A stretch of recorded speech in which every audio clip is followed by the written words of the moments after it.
Assalamualaikum warahmatullahi wabarakatuh. Jadi kami di sini dari kelompok 4 akan mempresentasikan tentang karbon monoksida.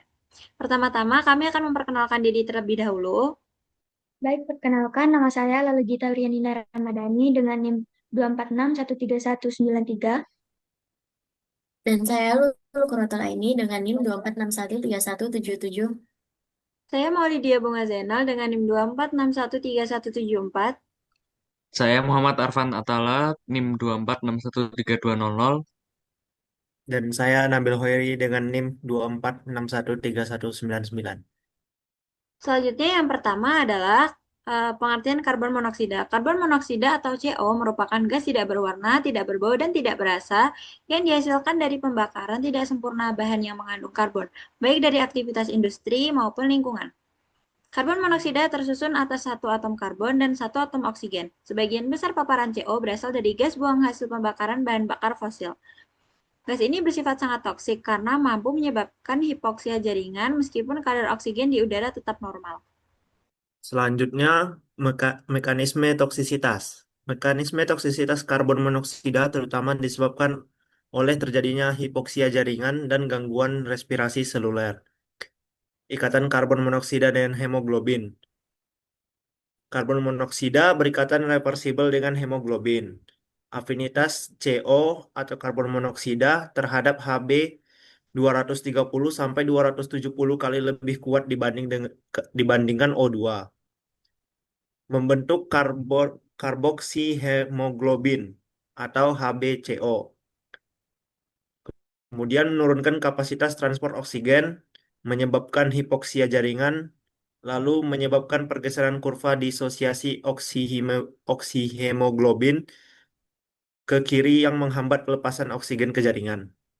Karbon monoksida juga mengganggu penggunaan oksigen di tingkat seluler dengan berikatan pada sitokrom mitokondria, sehingga menghambat fosforilasi oksidatif dan produksi energi. Karbon monoksida memiliki afinitas tinggi terhadap mioglobin jantung yang dapat menyebabkan depresi miokard dan hipotensi.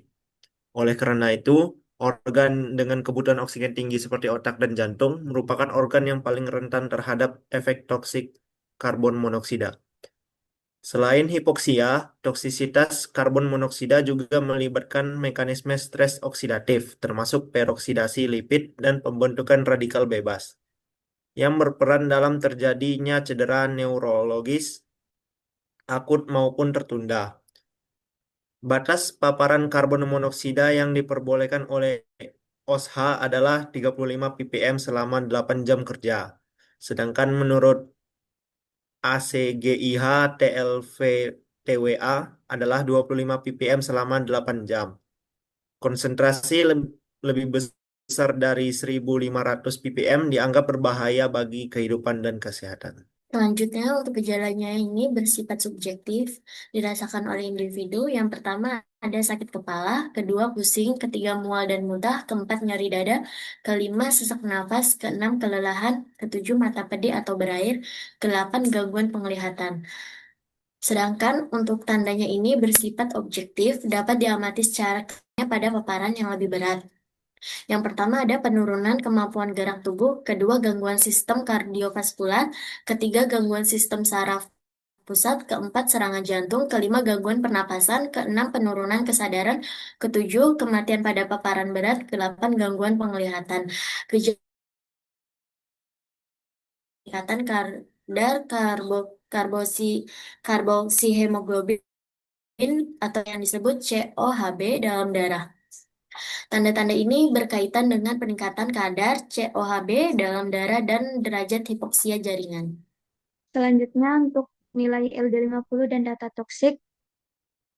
LD50 manusia tidak eksak karena ketika uji atau variabel paparan, tapi kadar CAHB fatal lebih besar dari 50-60%. Misalnya, CAHB 57,9% pada pasien selamat setelah HBO dengan LC50 inhalasi 400-500 ppm selama 1 jam. Untuk dewasa sehat, anak atau lansia lebih sensitif, yaitu sebesar LC50 sampai 300 ppm. Kemudian pada hewan model, LD50 inhalasi tikus 5.009 ppm, yaitu sekitar 4 jam. Mouse sebesar 1.800 ppm selama 1 jam dengan variasi usia. Neonatus tikus LD50 lebih rendah 20-30%. Kemudian data in vitro menunjukkan LC50 sitokrom oksidase sebesar 0,1 sampai 1 mm CO. Kemudian threshold limit value atau TLV kerja sebesar 50 ppm atau 8 jam dengan no observed adverse effect level atau NOAEL sebesar 100 ppm. Antidot spesifik dan mekanisme. Antidot utama adalah oksigen normobarik 100%, NRBO2, half-life COHB 4-6 jam, 60-90 menit, tingkatkan gradien difusi CO dari HB ke paru. Terapi oksigen hiperbarik, HBO 2,5-3 ATA, 60-90 menit per sesi, half-life 15-23 menit.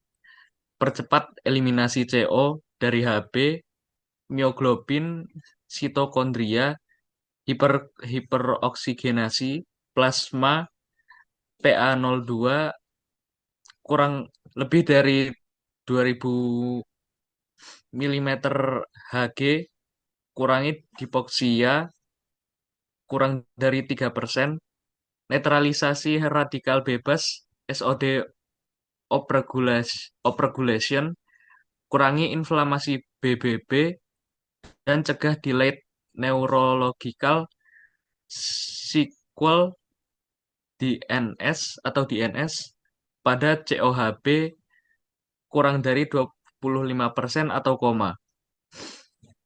Antidot eksperimental RCOM HBDCCC hemoprotein rekayasa berbasis mutated sitokrom C peroxide plus sperm whale mioglobin dengan konstanta afinitas Ka CO 2,8 kali 10 pangkat 10 M pangkat min 1, 10 pangkat 5 kali lebih kuat dari HB. Selektivitas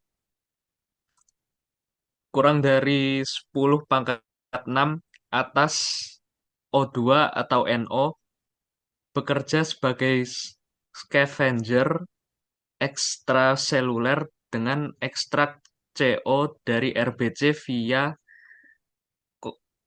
kompetisi ikatan, tingkatkan clearance 100 kali lipat pada model tikus, LD50 CO ditingkatkan 5 kali, tanpa efek hipertensi berbeda, methylene blue, hidrasi 4, dan benzodiazepin untuk kejang direkomendasikan suportif. Mekanisme kerja yang pertama bertindak sebagai scavenger CO ekstraseluler, kedua mengekstraksi CO dari eritrosit melalui kompetisi ikatan, tiga mempercepat clearance CO hingga 100 kali atau model tikus, CO hingga 5 kali, yang terakhir tidak menyebabkan hipertensi berbeda dengan methylene blue. Baik, sekian presentasi dari kami. Apabila ada kesalahan perkataan, mohon dimaafkan sebesar-besarnya. Wabillahi taufiq walhidayah. Wassalamualaikum warahmatullahi wabarakatuh.